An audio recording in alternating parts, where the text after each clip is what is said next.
Hello everyone, welcome back to DR Malika YouTube channel. ఈ video అయితే మొత్తం చూడండి, స్కిప్ చేయకుండా.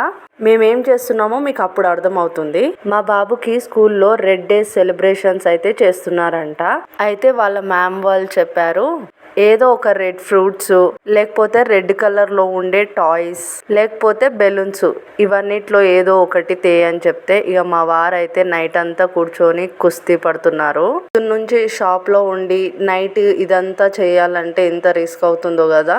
మాకైతే ఈ ఫ్రూట్ చేయడానికి 3 hours పట్టింది. మా బాబు కోసం ఫస్ట్ టైం అయితే ఇలా ఈ ఫ్రూట్ అయితే రెడీ చేస్తున్నాము. మేమైతే ఇప్పటివరకు ఎప్పుడు చేయలేదు, ఎవరి కోసం చేయలేదు.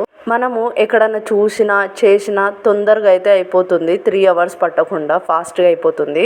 ఫస్ట్ టైం కాబట్టి 3 hours అయింది. ఇక పొద్దున్నే లేవగానే చూడాలి, వాడి ఫేస్ అయితే వెలిగిపోతుంది. అది చూయించగానే ఆ ఫ్రూట్ పేరు ఏంటి బేటా అని అడగంగానే టక్కున అయితే ఆన్సర్ ఇచ్చేసాడు. ఇక నేను కూడా కొంచెం మా వారికి అయితే హెల్ప్ చేశాను. మ్యాక్సిమం ఆయననే మొత్తం అయితే చేశాడు. కొంచెం ఏదో నేను కూడా చేసాయమని నేను కూడా చేశాను. 10 o'clockకి పట్టుకుంటే నైట్ 1 అయిపోయింది మాకు అది చేసి పడుకునే వరకు. మనము పిల్లల కోసం ఇలాంటివి ఏమైనా ప్రిపేర్ చేసినప్పుడు అసలు మనకు టైం కూడా తెలియదు కదా. ఆ ప్రాజెక్టు చూడ్డానికి ఇంత చిన్నగా ఉంది, కానీ అది చేయడానికి 3 hours పట్టిందంటే మేమే నమ్మలేకపోతున్నాము. దాంట్లో అలా చిన్నగా కటింగ్లు ఆ యూట్యూబ్లో చూసి అమ్మో చేసే వరకు అయితే అంత టైం అయిపోయింది. పాపం మా వారు అంత కష్టపడి చేస్తే నేను లాస్ట్గా ఆ యూట్యూబ్లో చూసి చెడగొట్టేశాను. ఒక ఫ్రూట్ చూసి ఇంకో ఫ్రూట్ అని పెట్టేశాను. లాస్ట్కి కొంచెం అయితే ఖరాబ్ అయిపోయింది. పాపం మా వారు చెప్తానే ఉన్నారు, నువ్వు ఏదో ఒకటి ఖరాబ్ చేస్తావు అని. లాస్ట్కి ఆయన చెప్పినట్టే కొంచెం ఖరాబ్ అయితే అయిపోయింది. ఏ పని చేసినా ఇలా శ్రద్ధతో చేస్తే ఎంత బాగా అనిపిస్తుందో. ఆ పనిలో మొత్తం మునిగిపోయి అసలు టైం కూడా తెలియకుండా అయిపోతుంది కదా. ఇక్కడైతే మేము లీఫ్ కట్ చేయడానికి చూసాము అట్ట మీద, కానీ అది సరిగా అయితే రాలేదు. ఫస్ట్ 2-3 times ట్రై చేశాడు మా వారు. అదేదో వంకరగా అయిపోతుంది, ఏదేదో అయిపోతుంది. అందుకనే ఇక లాస్ట్కి నేనైతే కట్ చేసి ఇచ్చాను. కొన్ని పనులు ఎన్నిసార్లు చేసినా అంత బాధ అనిపించదు కానీ ఇలా ఫ్రీ టైంలో. కానీ మనం బిజీగా ఉన్నప్పుడు ఇలా పోతూ ఉంటే ఎంత కోపం వస్తుందో, ఇరిటేషన్ వస్తుందో కదా. లాస్ట్కి పెయింటింగ్ వరకు అయితే వచ్చేసాము. అటు తిప్పి ఇటు తిప్పి ఎలానో అలా మాత్రం ఫ్రూట్ అయితే కంప్లీట్ చేసాము. మా వారు డౌట్ ఒకటి, అంత కష్టపడి చేస్తుందే గ్రేట్ అంటే ఇంకా డౌట్లు ఒకటి, అది కరెక్ట్ ఆ ఫ్రూట్ లాగానే ఉందా అని 100 సార్లు అయితే అడిగి ఉంటారు.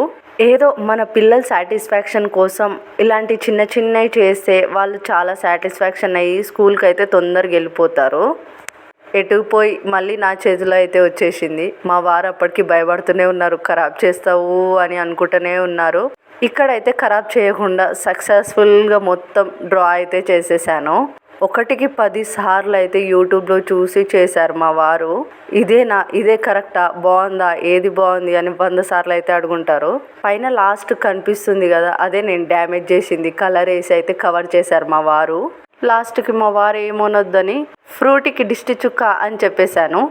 మనం క్రాఫ్ట్ చేయడానికి ఇంతసేపు అయితే పట్టింది, కానీ మన పిల్లలకి చెడగొట్టడానికి 1 second పట్టదు. ఇక మా బాబు లేచి రెడీ అయ్యి రెడ్ కలర్ డ్రెస్ వేసుకొని రావాలంటే స్కూల్లో రెడీ అయ్యి వాడు యాపిల్కి అయితే పట్టుకున్నాడు.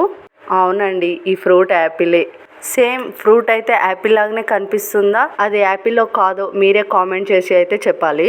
మీరందరూ ఇలానే సపోర్ట్ చేస్తారని అనుకుంటూ కొత్త వాళ్ళు మాత్రం సబ్స్క్రైబ్ చేయడం అస్సలు మర్చిపోకండి. వెళ్ళొస్తా, bye. Please do share and subscribe.